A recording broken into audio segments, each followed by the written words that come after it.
Biarlah ini menjadi rema bagi kami, dan Tuhan mengurapi hamba-Mu yang akan melayani kebenaran firman. Urapi Pendeta Kiki Cahyadi Tuhan sebagai ketua kami Tuhan. Biarlah dia dapat menyampaikan visi-Mu Tuhan dan isi hati-Mu Tuhan. Dan kami semua menjadi kuat, dan kami semua menjadi orang-orang yang bersatu dan bisa membangun Tuhan kerajaan Allah turun di muka bumi ini Tuhan. Sehingga kami bisa melihat kemenangan dan kemenangan, dan kami bisa melihat Indonesia Tuhan diselamatkan Tuhan. Terima kasih Bapa, pengurapan baru turun atas hamba-Mu, dan kami semua bisa mendengar dengan telinga rohani dan bisa menangkap di dalam pikiran dan hati kami untuk kami lakukan di dalam nama Tuhan Yesus. Haleluya, amin. Terima kasih Bu Dora. Silakan untuk Bapak Ibu. Shalom. Pertama-tama saya bersyukur, terima kasih kepada Tuhan dan juga kepada Bapak Ibu yang mau berdoa ya pada hari ini, di mana kita akan mengadakan event besar pada tanggal 24 Agustus yang akan datang. Dan tentu kita perlu topang terus untuk acara ini dengan doa-doa kita. Amin. Nah, firman Tuhan diambil dari 1 Tesalonika 5 ayat 17. Bapak Ibu sekaligus menjadi tema renungan kita pada siang hari ini, yaitu tetaplah berdoa. Ini adalah ayat yang terpendek di Alkitab Bapak Ibu. Tetaplah berdoa. Kata tetaplah berdoa dari bahasa aslinya yaitu kata adialeptos, yaitu artinya tanpa putus seperti nafas. Jadi kalau kita berkata tetaplah berdoa, maka kita diingatkan bahwa doa itu dilakukan tanpa putus seperti nafas kita.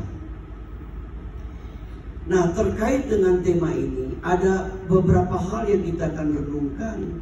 Yang pertama, dengan tetap berdoa mengajar kita untuk bertekun di dalam doa. Bapak Ibu, doa itu harus dibangun dengan ketekunan. Kita mesti bertekun terus di dalam doa-doa kita kepada Dia. Saya percaya kita tidak hanya bertekun dalam doa, bukan hanya untuk acara tanggal 24, tetapi kita rindu hidup kita pun bertekun di dalam doa untuk menopang bangsa dan negara kita Indonesia yang kita cintai. Amin. Amin. Dibutuhkan ketekunan dalam hal kita berdoa. Meskipun kadangkala banyak kali tantangan, hambatan, ketika kita mulai komitmen untuk kita mau bertekun di dalam doa, pasti ada gangguannya. Kenapa? Karena iblis tahu bahwa doa itu dapat mendatangkan kuasa. Nah, untuk itu biar kita mau terus bertekun Bapak Ibu dalam doa-doa kita kepada Tuhan. Satu kali ada seorang ibu, dia berdoa untuk suami yang meninggalkan keluarganya. Jadi ibu ini ditinggal oleh suaminya dengan tanpa alasan, ditinggal begitu saja, meninggalkan istri dan meninggalkan anak-anak mereka. Tapi ibu ini tidak putus asa, tapi dia terus bertekun dalam doa kepada Tuhan. Terus dia berdoa. Bapak Ibu, 13 tahun ketekunannya menghasilkan jawaban. Akhirnya satu kali di pagi hari tiba-tiba ada orang mengetuk pintunya. Maka ternyata yang kembali adalah si sang suami. Dan suami itu minta maaf, minta ampun atas perbuatannya selama 13 tahun di mana suami tidak bertanggung jawab kepada keluarga. Kita lihat Bapak Ibu saudara kasih Tuhan, ternyata ketekunan itu menghasilkan sesuatu. Apalagi dalam hal kita bertekun, dalam hal kita berdoa. Yang kedua, bicara tentang tetaplah berdoa. Yang kedua, mengajar kepada kita untuk doa itu sebagai gaya hidup. Menjadikan doa sebagai gaya hidup. Artinya apa Bapak Ibu Tuhan? Artinya kita memiliki kehidupan doa di dalam hidup kita.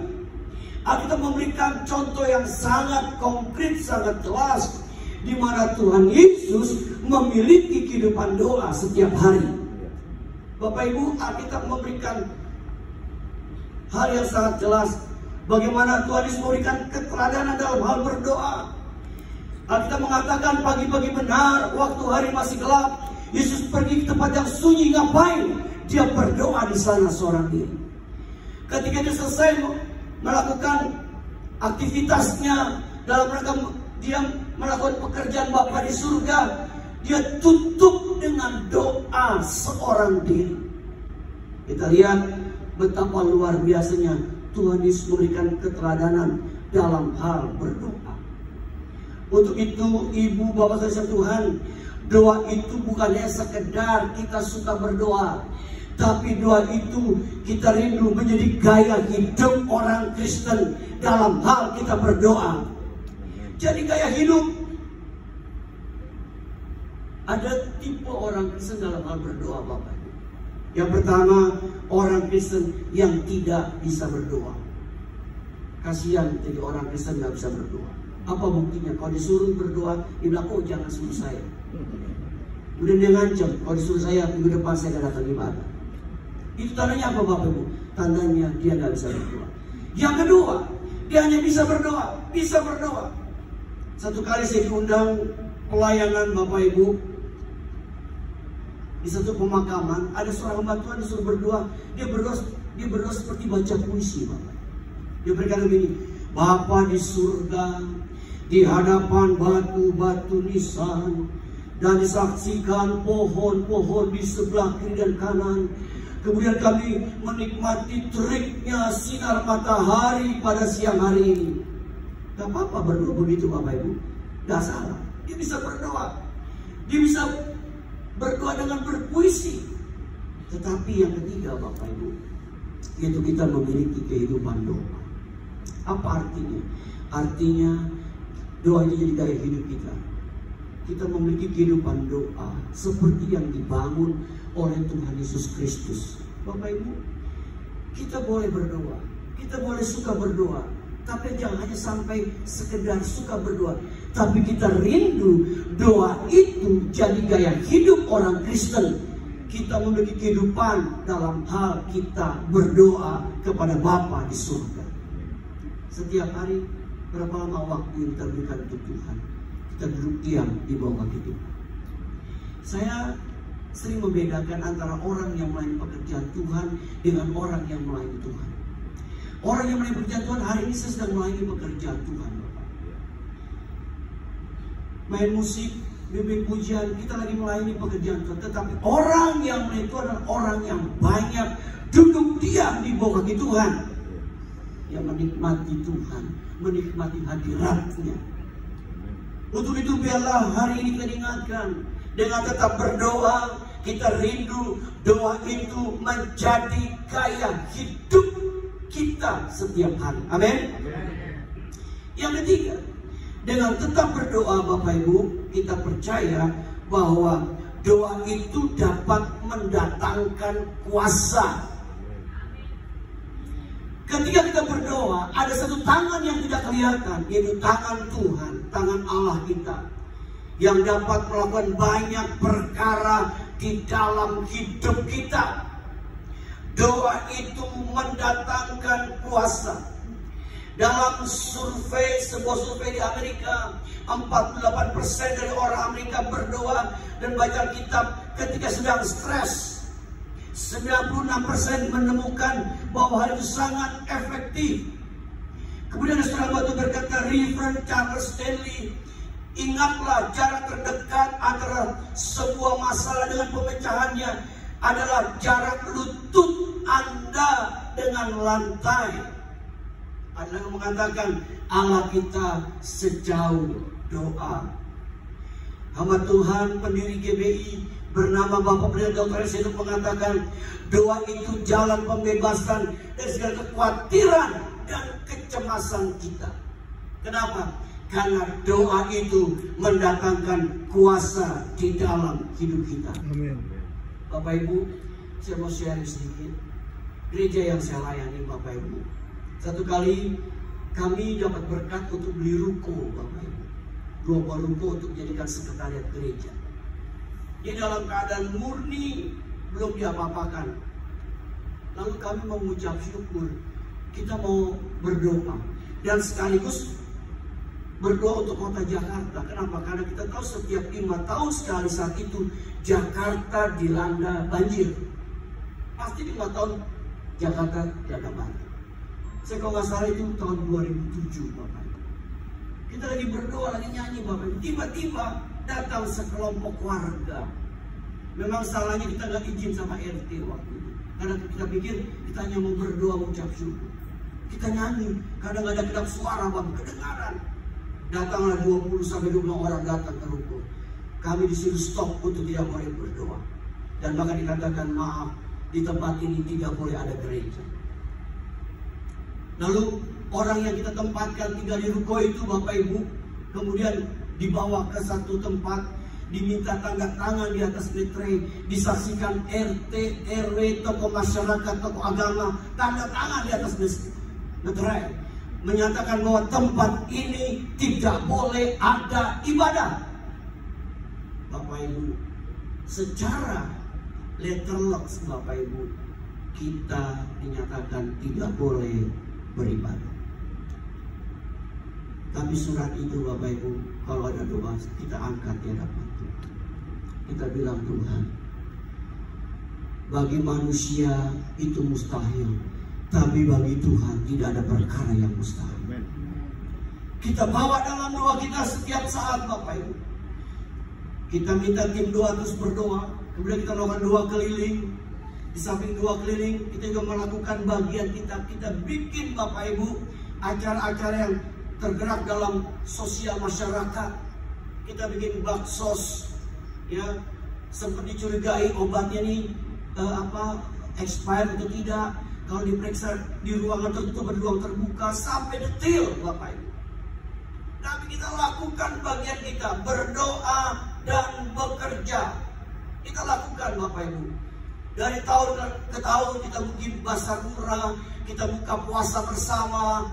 Bangsa Tuhan, puji Tuhan, 2 tahun terakhir ini Bapak Ibu, cukup lama Bapak Ibu, dari tahun 2007, 2 tahun terakhir ini dari tahun 2022. Jadi 15 tahun penantian yang cukup panjang. Tuhan buka jalan dengan cara ajaib. Sekarang kami bisa beribadah dengan bebas, memuji memuliakan nama Tuhan. Kenapa? Karena ada doa yang kita naikkan. Kita percaya doa mendatangkan kuasa. Bapak Ibu, Tuhan bekerja dengan caranya. Waktu COVID, tempat kami dijadikan base untuk apa? Melakukan vaksin. Baik vaksin biasa, booster, baik dari kelurahan, dari Koramil, dari Kapolsek. Mereka minta tempat itu. Jadi sekarang ada event-event Bapak Ibu, tempat kita yang dipakai. Untuk apa? Untuk pelayanan masyarakat. Bahkan puji Tuhan Bapak Ibu, Tuhan memberikan kita ide baru. Setiap hari Rabu sekarang, sudah hampir 2,5 bulan, kami memberi makan gratis 300 orang. Setiap Rabu, jadi mereka tahu setiap Rabu udah datang, 10:30 sudah ngantri Bapak Ibu. Makan gratis 300 orang Bapak Ibu. Dan kita rindu karena kita jadi berkat buat lingkungan di mana Tuhan tempatkan kita. Bahkan ada satu gereja di Jakarta Utara Bapak Ibu, setiap Jumat kasih makan 1.000 orang gratis. Dan itu dilakukan hampir 1,5 tahun. Setiap Jumat kasih makan gratis 1.000 orang. Kerjasama dengan ibu-ibu PKK, RT RW di lingkungan mereka Bapak Ibu. Kita lihat bahwa bisa Tuhan, ternyata memang doa itu mendatangkan kuasa. Kita percaya hari ini kita berdoa, doa kita pasti mendatangkan kuasa. Itu kita imani terjadi dalam hidup kita. Dengan tetap berdoa, yang ketiga mengajar kepada kita bahwa doa itu mendatangkan kuasa. Yang keempat, yang terakhir, dengan tetap berdoa, menjadikan doa itu sebagai perisai buat hidup kita, buat pelayanan kita, buat pemimpin-pemimpin kita. Jadi perisai Bapak Ibu. Kita berdoa, biar doa ini jadi perisai. Satu kali bangsa Tuhan, ya, sayang saya videonya ini nggak tahu kemana. Ada seorang hamba Tuhan, Bapak Ibu, dia sedang pergi ke suatu tempat, dia naik pesawat, maka dia duduk, ada seorang bapak duduk dekat jendela, dia duduk di apa, engkel ya, duduk. Lalu lagi duduk tuh dia ngobrol, dia tanya, Bapak dalam rangka urusan apa? Saya lagi ada urusan misi. Wah, kita pikir misi itu konotasi kita adalah melayani pekerjaan Tuhan, ada misi. Lalu mau lebih jauh, ternyata dia berkata, kami punya misi. Misi apa? Oh, dia kenalkan diri. Kami ini dari gereja setan. Kami sudah punya misi, dia bilang. Dan hari ini kami sedang berdoa. Mereka berdoa. Lalu tanya, berdoa dan puasa untuk apa? Untuk menghancurkan pemimpin-pemimpin gereja, menghancurkan pemimpin-pemimpin dari semua aras-aras yang ada di dunia. Bayangin Bapak Ibu, mereka berdoa dan berpuasa, dan mereka lakukan dengan satu misi, namanya hal tersebut. Kita lihat bangsa Tuhan, mereka saja berbuat demikian untuk menghancurkan kita sebagai orang percaya, terutama pada pemimpin-pemimpin gereja. Makanya Bapak Ibu, dengan tetap berdoa, kita bisa jadi perisai buat pemimpin-pemimpin kita. Amin. Kita pagari dengan doa-doa. Setiap panas jahat yang mau masuk, pasti akan ada kuasa doa yang membentengi setiap pemimpin-pemimpin gereja kita. Bapak Ibu, teruslah berdoa. Dengan berdoa, kita menjadi perisai buat mereka, sehingga pekerjaan Tuhan bisa terus maju berkembang, dan semakin banyak jiwa dimenangkan untuk kerajaan Allah di muka bumi ini. Berbahagialah kita yang mendengar firman Tuhan serta melakukannya. Amin. Mari kita berdiri. Kita mau menyembah Tuhan satu lagu. Kita nyanyikan lagu Haleluya 12 kali. Kita menyembah Tuhan. Setelah itu saya serahkan kepada yang akan memimpin doa-doa syafaat selanjutnya.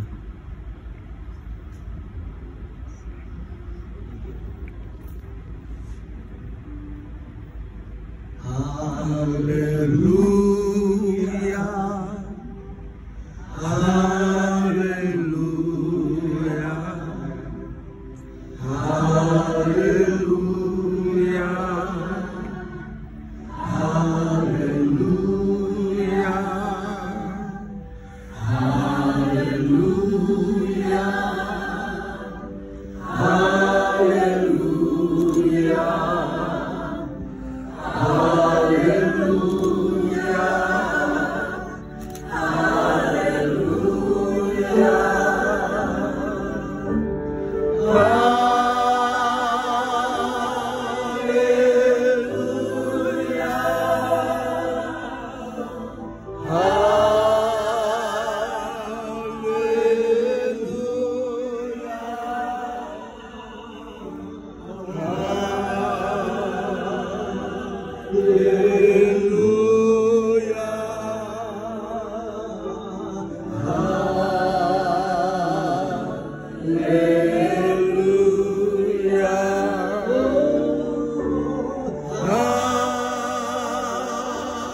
Haleluya.